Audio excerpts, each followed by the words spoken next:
Hello everyone, I am Lee, and this is brand new Decathlon RJG Gritter. Actually, this Decathlon plane is quite strange. It looks like a nice layout of high-wing propeller aircraft, and look like a training plane, and look like a beast. But in fact, it's very grumpy, like the one in front of me. You can use it as a training aircraft, but its performance is not as simple as a training machine. So today, we're going to take a look at this one from E-flite Decathlon RJG Gritter 1.2 meters. The box is thin and long. This blue, white, and red painting with small stars painting look like an American character. This plane has a 1.2 meter wingspan and is 880 millimeters long with 3 south and for south battery. That is to say, you can use 3S for practice and a 4S for grumpy flights because the prototype is a stunt plane. So the performance of this model should be pretty good. This adapter cable came with the plane. So now let's open the box. This is what it looks like because of the integrated wing. It's not like our previous planes that were taken apart on the left and right, so the box became very long. Under the box, this is the location of the manual. And so we took out all these accessories. There are so many things after open the box. As a single aircraft, there are actually not many parts. The entire fuselage will very short compared to the wings. Let's take a look at the fuselage first. I feel like the whole plane is very heavy because the blue area of the aircraft is particularly large. The overall paint area is extensive, making the finish feel similar to that of other brands we've seen before. What about those plain? It's like matte paint, and this one feels like glossy paint. It is a bit like the paint of the Firefox, and the whole touch is very smooth. There's an LED on the front. Then the 3536 1030 kV brushless motor is used. It should support 3 and 4S batteries. Then there is a 45 MPSC inside. The hatch cover is magnetically attached. Whether it is the canopy or the fuselage, the edge of this hatch cover is covered in plastic. This spot tends to peel and get fragile, so I wrapped the plastic edge to protect it. The battery panel is a plastic one. Then remove this board, and then you can take out the electric strip together. Look, the cabin of this aircraft is indeed very large. Inside there is a R631 resphere from the original manufacturer of Spectrum, also with gyroscope function. Then the elevator and rudder are at the back. It's very long, and the metal tie rod goes all the way to the tail. There is a plug behind the buttocks that should be a plug for the light on the rudder. The workmanship of the whole fuselage is really exquisite. And now look at the wing. The wing design is quite interesting. Same like the fuselage, it is also very heavy and beautiful, also having glossy paint. But there is a red buckle at this position. This buckle should be specially used to fix this tilt control. After assemble, this buckle should be fixed in the fuselage. After removing this buckle, fix the 2 fixing rods of this diagonal braces. It must be at this location. Once assembled, fit the body securely into the fuselage's position. At that time, remove the red buckle and attach it to the fuselage. So everyone dismantles the plane after the next flight is over. Just put this buckle directly and put it back into this position. This is very convenient to store. And there's a little bit of detail. E-flite put a foam pad here to prevent the wire from scratching the paint. The wing of the whole plane is connected to the fuselage through the connector of this quick plug. The 2 aileron servos are a little different. This original rudder angle is installed at an angle of 45 degrees. Normally, it might be 90 degrees vertical. He now has a 45 degree, I don't know for what purpose, is. In a big factory, the servo arm isn't likely to be installed wrong.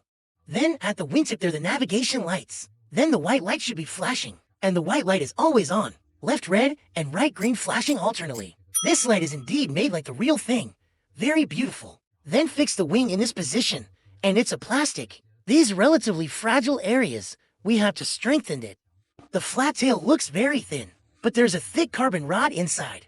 The whole flat tail strength is very good. The anklet also equipped a separate corner to increase the strength. Although it is a practice plane, but his configuration is still based on the premium configuration and performance. Here is a plug at this position of the vertical tail. There's a light on the rudder. Is this the plug at the position of the fuselage I mentioned just now? The vertical tail is to install the flat tail first, and then put the vertical tail inside. The tail wheel is attached to the rudder, which is pre-embedded at this corner. The paintwork throughout is very beautiful. Finally, this landing gear have the sticker on the bottom of wheel. A landing gear is of aluminum alloy. Look at the strength of this landing gear. I can deform it by bending it lightly. As I mentioned before, the landing gear is made stronger, so the more likely you are to damage the fuselage on a hard landing. So this thin aluminum landing gear is used to cushion impact when you land, to prevent axis from destroying by dust accumulation. Silicone oil is added to the wheel, so that thing won't come out. The sound of two. These are the details of design. Except these, there is one thing. This is for fixing the landing gear, and the bottom cover is installed in this position. After installing the landing gear, just press it on top. Including the diagonal brace of the wing, it is also fixed on this metal column. The integrity of the entire aircraft is actually very good. You can see some designs made to make it easier for you to fly or to install it. Even the places we usually bump into have been strengthened for everywhere. So some things are expensive, but they are really good. So next, we assemble this plane. Let's attach this landing gear first. This one has a positioning pin. After setting the position directly, install the previous pressing piece on it. There should be 6 screws here. And then there's the tail. Assemble the 2 of them first. Then insert the whole thing in. There are 2 screws on the back side of the fuselage. Here to be exact. These 2 are fixed on tail wing. The one here is to fix the rudder. Because the tail wheel is relatively strong at this position, it may tear this apart. Here is a screw that hold the elevator and rudder ball heads. Actually, there is no rush. After we have the power on, we will adjust the ball head and then buckle it. The last step is actually to install the wings. Open these 2 buckles.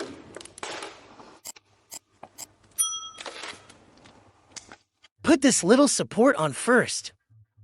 This is actually a decorative effect. I don't feel much pressure. The most important thing is the aircraft itself. Why? Then remove the red fixing buckle. Where is this buckle? It's actually installed here. Open the cover. This buckle. Install it here. He left a separate storage place for you. Then installing the wing is also very simple. The position of the front latch is cut. Then fasten the 2 wing support rod at the bottom. Then the position at the back is where the servo is connected. After tightening the 2 screws, just twist it on. So now, the whole installation is over, compared with simple installation. Actually, I used a new Spectrum NXE7 remote control to pair this and fly this aircraft. I already upload video of this new remote. I will share video link in description and I button also. In next video, we are going to see the setting and adjustment with brand new Spectrum NXE7 remote control. So at the end, if you like this plane, tell me in comment box, and also do like, share, and subscribe. Thank you.